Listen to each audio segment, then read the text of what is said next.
Oui, la nouvelle évangélisation, c'est pas comme on pourrait le croire, une deuxième évangélisation ou une évangélisation qui ne concerne que les pays où l'évangile avait été déjà annoncé et où malheureusement le phénomène de sécularisation a fait que la pratique a beaucoup diminué.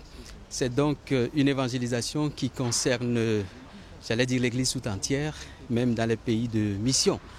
Je la vois surtout comme une nouvelle ardeur avec des témoins plutôt que des maîtres qui dispensent une doctrine. C'est plutôt des chrétiens convaincus qui partagent leur foi avec d'autres personnes qui peut-être ne sont pas de la même foi, ou des chrétiens qui communiquent leur expérience à ceux qui ont perdu finalement le sens de leur appartenance à l'Église.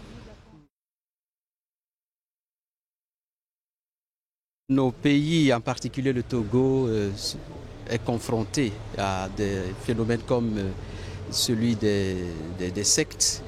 Il y a l'avancée de l'islam, il y a la superficialité de la vie de foi de nos fidèles. Et ce sont là des enjeux que le synode a énumérés, bien sûr, et pour lesquels nous espérons, avec l'aide de l'Esprit Saint, trouver des solutions pour que l'évangélisation puisse s'enraciner dans le cœur des fidèles. Parce que c'est cela qu'on a constaté après tout. Il y a une foi très expressive, les églises sont pleines, il y a la participation à l'Eucharistie qui est très joyeuse. Mais au-delà de tout cela, il y a une question qui se pose. Quelle est l'adhésion réelle de foi de nos fidèles vis-à-vis de Jésus-Christ? On a plutôt l'impression qu'il s'agit d'une foi assez superficielle, émotive, qui n'arrive pas à résister devant les difficultés de la vie, qui n'arrive pas à résister à l'attrait des sectes.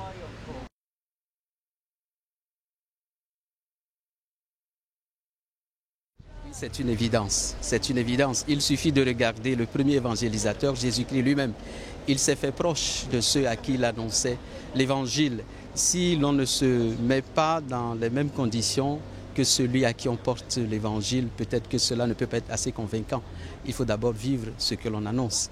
Et s'il s'agit d'un évangile qui s'adresse aux pauvres, je crois qu'il y a un style de pauvre que l'on doit adopter soi-même pour être crédible vis-à-vis de ceux à qui on annonce la parole. Le premier enjeu, c'est nous-mêmes. Parce que je pense que beaucoup ont parlé de conversion pastorale. Il faut que ceux qui assistent, ceux qui participent à ce synode puissent être transformés eux-mêmes.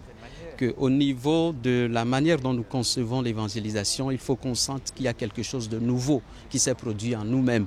C'est le premier enjeu. Parce que pour être évangélisateur, il faut d'abord être évangélisé.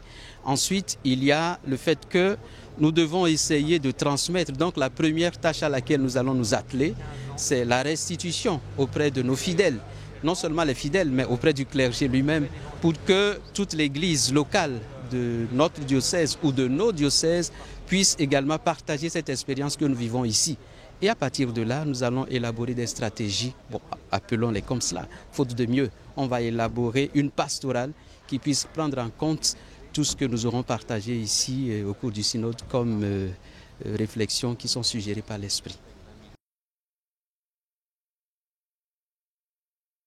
À l'adresse des chrétiens, je dirais tout simplement de ne pas avoir peur. Lorsqu'on regarde les églises qui se vident, lorsqu'on voit aussi la foi assez fragile des chrétiens, on peut être tenté de sombrer dans un pessimisme. Je dis tout simplement de ne pas avoir peur. Dieu est à l'œuvre, l'Esprit est à l'œuvre. Avec cette nouvelle évangélisation, nous allons répondre nous aussi, tout comme ceux qui nous ont précédés l'ont fait, avec foi, confiance et espérance.